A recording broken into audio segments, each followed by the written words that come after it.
You know, there was this moment, I thought one of the most pertinent and poignant moments in terms of media in the last few years was when Tucker Carlson was interviewing Ted Cruz. And he says to him, like, is this Israel, the Israel of the Bible? And Ted Cruz kind of like, he answered yes, but it was like a bunt. He didn't say so clearly that linkage. Yes, the promises of the Bible are coming true today.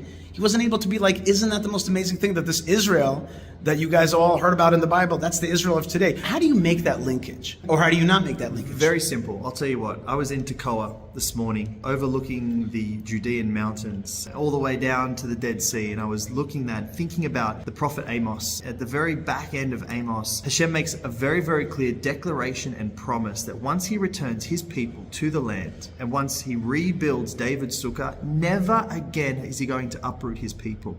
Now, this is a promise that we are seeing lived out since 1948. Once Israel was re-established as a nation, as God promised in the book of Isaiah, that I'm going to return my people a second time with my right hand, we know that this promise in Amos is now that they are going to stay, and nothing is going to tear them apart from this divine relationship that they have to this land.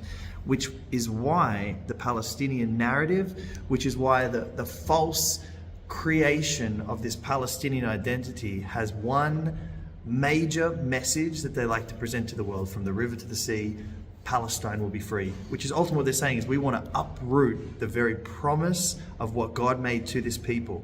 They are the enemies of not only the Jewish people, not only humanity with their death cult, but they are the enemies of Hashem, the creator of the universe. And as long as we keep enabling them to fulfill this hatred that they have, it will never go away.